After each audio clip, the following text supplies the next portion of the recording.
So there was a few different reasons why we created the Race to World First events. The primary reason, however, was to spark an interest back into raiding in World of Warcraft. Clock has begun! The race to level 60 is underway, ladies and gentlemen!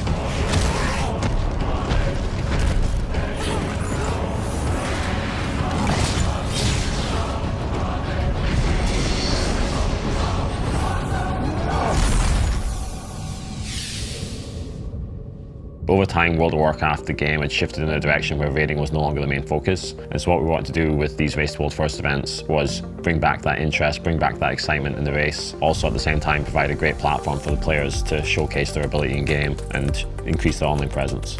When we first started doing these Race to World First events almost a year ago, it was just pretty much 4 players in a small room. And it's amazing to see how much they've grown since then. Fast forward to today, and we're in Vegas with over 20 players, 12 talent, and putting on a very high level of production. For the first time, 15 years later, Classic World of Warcraft will launch. I think these Race to World First events will definitely continue to grow.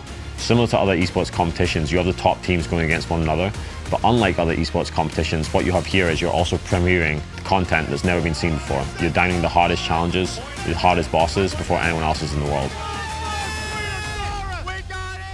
In terms of Joker getting the World First 60, it was surprising how fast he managed to do it. Like, I was very impressed. We were all somewhat surprised in the studio. Joker seems like a great guy, and when he threw his stream host over to us on the meta stream, it was amazing, so what a legend. It's definitely part of the event overall to commemorate these moments and to lock them in time into the annals of the internet, because now this never goes away. What was impressive about now getting one of the first 60s was that he was actually playing on Felina, North America, which is the most populated server in WoW Classic, full stop. All the big streamers are playing on that server. Just trying to get into that server in terms of the queues is huge, and there were several disconnects on his journey to 60, and somehow he was lucky enough to avoid nearly all of them, I think, apart from one, just by being inside the instance servers rather than in the open world. He was really fast. They ran a 4 mage, 1 priest group, which had no tank in it at all, and that's something that no one really ever thought about before going into Classic.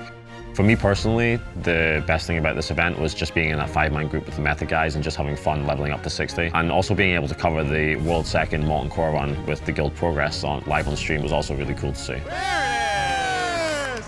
Method has broken quite a few barriers in the space. We've reignited a lot of interest in the World of Warcraft raiding scene, and we've also provided a platform for the players and teams to really grow their online presence and take advantage of it. In terms of the future, we want to continue the momentum and keep growing these Race to World First events. We want to work on the full 24/7 coverage, and we want to feature as many guilds as possible. We also want to help these guilds grow and ensure the long-term raiding scene in World of Warcraft. It has been an amazing experience to come together with friends and players and to celebrate the launch of the game that kickstarted everything for Method 15 years ago. When I first started Method, I had no idea that it would grow into what it has today. Back then, I just loved World of Warcraft and wanted to break barriers and push the guild as far as I could. We weren't looking for an audience, but over time we received a lot of recognition from the community. I'm grateful for this opportunity, and I'm excited to see where it takes us in the future.